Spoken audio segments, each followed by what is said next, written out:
Kipigo cha 3-2 kilikatisha ushindi wa michezo 28 kwenye kombe la FA Young Africans dhidi ya Azam FC pale Mwanza. Haikuwa mechi ya kawaida, ilikuwa ni mechi ya kutafuta mshindi mmoja kwenda fainali. Ni mechi nyingine kwenye visiwa vya Karafuu Zanzibar. Inahitaji mmoja ashinde aendelee na ndoto za ubingwa ligi kuu Tanzania bara, au mmoja ashinde akatize ndoto za Mtufudenge kwa bingwa. Kocha kikosi cha Young Africans Moalin ana jambo la kuambia mashabiki wa Young Africans kabla amjaenda kushuhudia mchezo huu. In terms of the preparation for the match tomorrow, obviously we had to make it kuhusu maandalizi ya mchezo, bila shaka tulilazimika kufanya maandalizi kwa haraka iwezekanavyo na kuwasaidia wachezaji wapate nafuu baada ya mchezo wetu uliopita dhidi ya timu hiyo hiyo kwenye kombe la FA. Na ndio, nafikiri kila kitu kinaenda vizuri. Alhamdulillah. Hakuna majeruhi na tumejiandaa kwa kiwango cha juu kabisa kwa ajili ya mchezo huu.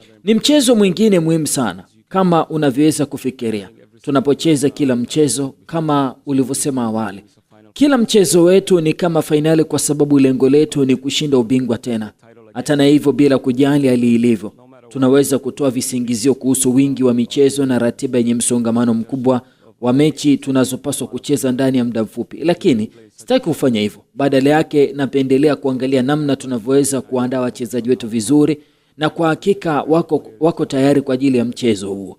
Ni mchezo mwingine muhimu zaidi dhidi ya timu nzuri sana yenye wachezaji bora na kocha mzuri.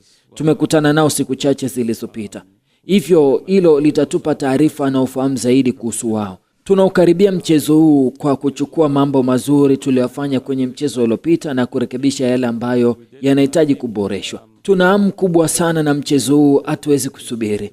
Huyu ni kocha Moalin akiweka maneno kuelekea katika mchezo dhidi ya Azam FC. Mambo makubwa ni mawili: either Young Africans washinde waelekee ubingwa, au wafungwe waupoteze ubingwa waanze kujitetea.